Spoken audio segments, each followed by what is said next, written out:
Okay, so moving on from the active straight leg raise, these are going to be some of the ones that, some of the drills that will work well for correctives in terms of shoulder mobility, or the shoulder mobility screen.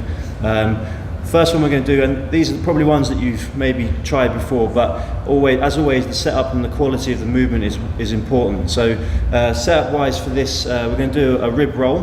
We're going to make sure that they're on their side. You can use the roller here just to help position everything in the right place, and ultimately what we're trying to avoid having in this position is rotation from the lumbar spine, and make sure it's all coming from pretty much the upper back. Okay, so that's where we want the mobility to happen, or to be created.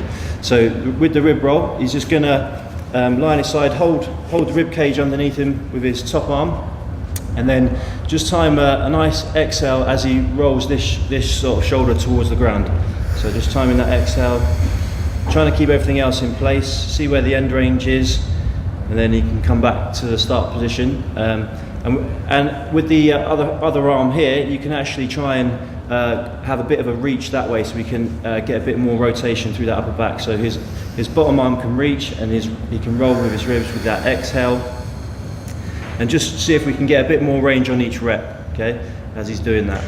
Just rolling back and forward with timing that exhale. We were just trying to get everything to calm down, basically, to get that mobility. So we don't want this to be high threshold or really pushing really hard. We want it to be a nice relaxed movement, so that he can calm everything down and get that range through the upper back, okay. Similar position, another one that you can try is a side lying windmill.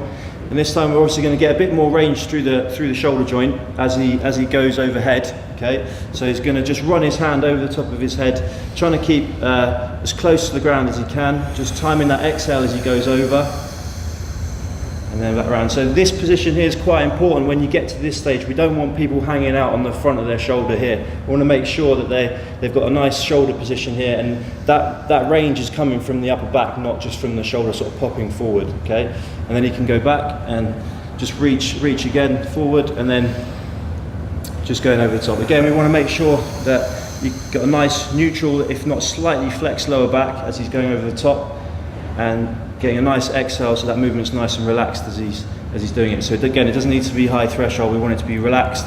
We want to get that mobility to come with each rep. Okay. The next one we're going to do is a forearm floor slide. So just setting up. He's going to get into this rocked back position. Okay, so again, we're trying to just avoid a little bit any opportunity to extend too much through the lower back. And he's going to place his forearms on the roller, and he's just going to let the roller roll forward and reach up with his arms.